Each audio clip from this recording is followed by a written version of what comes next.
Good morning, everybody. Welcome back to Fern Valley Honeybees YouTube channel. What I want to show you here is how I have my hives set up. This is hive number 2.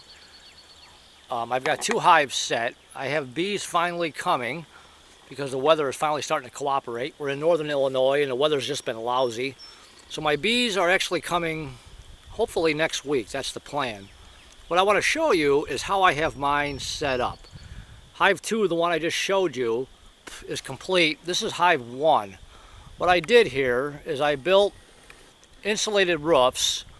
Like I said in the previous video, I had some shingles left over from something I built. And since I like to build stuff, I just built a couple of insulated roofs. They each have they have a vent hole on each side. There's 1/2 inch insulation on the inside. Not sure if you can see it in this video, but all that is 1/2 inch pink insulation. I forget what the R rating is, but Menards sells it.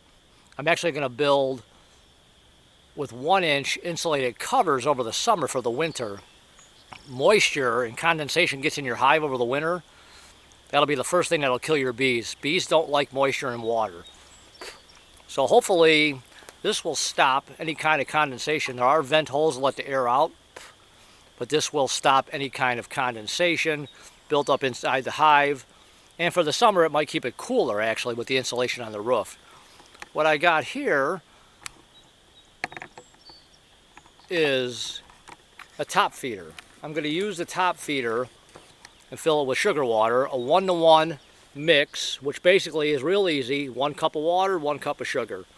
That's what I'll feed over the summer, spring, summer, into the fall. And then for the winter, you want to switch it to a 2-to-1. So 2 cups of sugar, 1 cup of water. It's real easy. Or you can measure it in pounds. I'm not quite sure how I'm going to measure it yet. But I'm going to use this top feeder once my bees get here. So I can hold a lot of feed, a lot of sugar water, and they won't run out. These top feeders are really nice because they can come up right through the bottom. And there's a screen on the inside. Not sure if you can see it. There's a screen on the inside so the bees come up through the middle. And there's a screen, and they just come up, and they can drink the sugar water. That way, they can't drown. They can't get into the feeder. And there'll be plenty of sugar water in there for them. What I've got here is my deep box, 10 frame deep. And what I did with these frames here, you can kind of see it if I zoom in. I actually added more wax to it. You could buy wax. You can find it on eBay. Melt it down and just paint it on. So this way, when they get in there, they'll already have some more wax in there. The frames you get come with wax on them. I just put a heavier coating on them so they could draw out the frames a lot faster. You don't have to do that. That's just what I'm going to do. Like I said before, I'm no expert. I'm kind of new at all this, and this is what I'm going to try for myself. Everybody does things different, and things work different for different people. Let me zoom out here. So I got my 10 frame deep, and then what I built here was a screen bottom board. You can see the vent holes in the back. I pulled the board out a little bit. There's a piece of basically like the kind of sign material you see on the sides of the road for politicians or garage sale signs. I put that on the bottom. That slides right out. I've got number 8 hardware cloth on the top so the bees can't get through it. Hopefully the hive beetles, they can't come up through the bottom and get into your hive, but they can still get their way in there. So that screen bottom board works out really well to prevent hive beetles from coming in and getting up into your hive. On the front of that, I have probably a 3-inch cut. Let me zoom out here. I have a 3-inch cut by about, I want to say 3/8, just enough for the bees to get in and out. I'm going to leave that up permanently through the summer. If I have to, I can put a mouse guard on there, but the mice won't be able to get in there. The hole's too small. But if I want to reduce that, I can. I just built it that way. It's just kind of permanent. So if I do want to reduce it, I can. That's what the hive looks like complete. I've got tie-down straps on it for weather, animals. You never know what I got. I've got raccoons, I've got coyotes, I've got deer. They love to come in from the woods.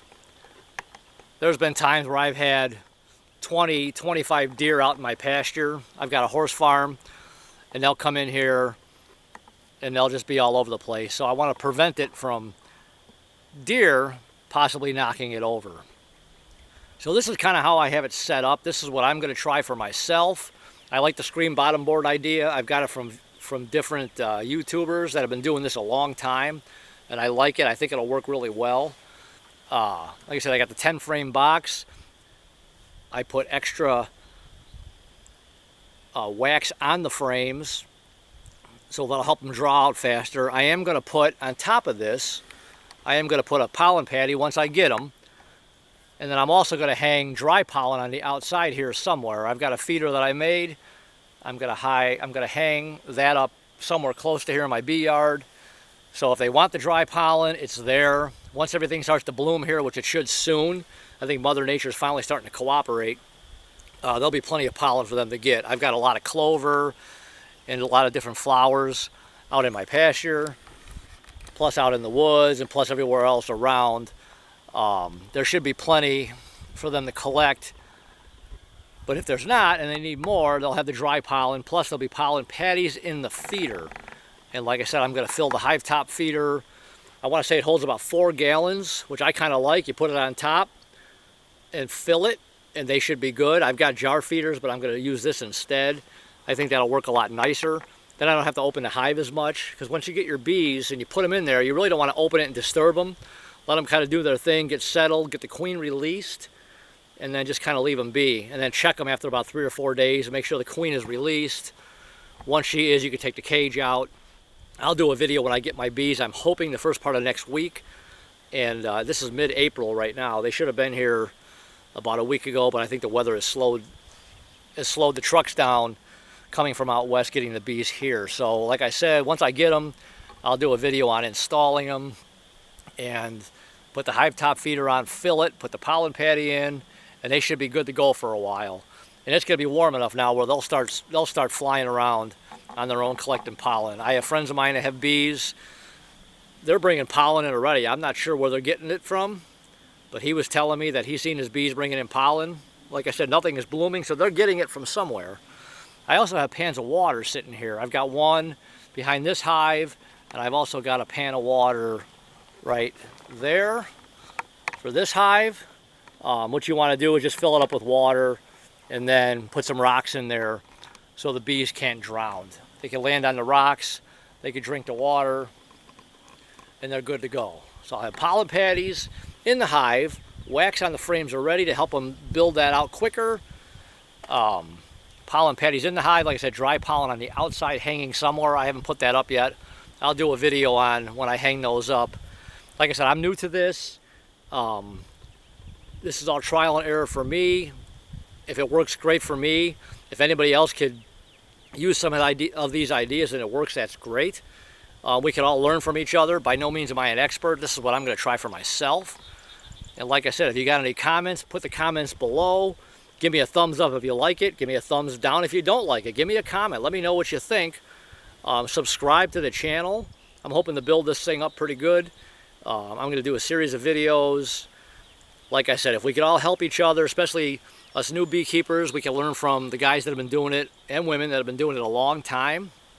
I watch a lot of different people on YouTube myself, and I learn from them. The Walls Bee Man, I watch a lot of his videos. I think he's really knowledgeable. He's down in Mississippi. Tim Durham, got a lot of good information. I really enjoy his videos. He's in a little bit warmer climate, so I take a lot of stuff that he says, but I have to change it a little bit for up here because it's colder. And like it's colder up here, so you do things a little bit different as far as insulating for the winter time, because it can get pretty brutal out here. The snow can get blowing, the wind, the cold. But I'll do videos on that later, what I'm going to do, and hopefully it works. Hopefully my bees will survive through the winter. I'm going to install my bees next week. I'm going to put them in, I'm going to leave them. Check them after about 3 or 4 days, make sure the queen is released, shut it back up, make sure there's plenty of sugar water in there, the pollen patty. Once I hang the dry pollen outside, they'll have plenty of food. That's the big thing. You want them to have plenty to eat since they're all new. And like I said, you don't want to open the hive too much. You don't want to stress them out. Leave them in there, let them get settled, and then just kind of keep an eye on them. See if they're drawn out. See if the queen is laying. Oh, let me zoom this back out. I'm using my camera right now because my video camera, for some reason, doesn't want to hold a charge with the battery. I've got a new one coming, so I'm using my regular camera right now. I should get some better videos with my new video camera when it gets here, hopefully next week. So this is what I'm going to do. I'm going to do a video on mixing sugar water. I'm going to do that really soon. Like I said, you got any comments, please leave them below. Give me a thumbs up, a thumbs down if there's something you don't like or don't agree with. That's fine.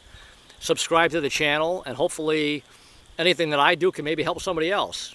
Just like I watch everybody else's videos and I take their advice. We can all learn from each other. So for now, this is Vince, Fern Valley Honeybees. I will talk to you guys later. We'll see you later. Okay, bye.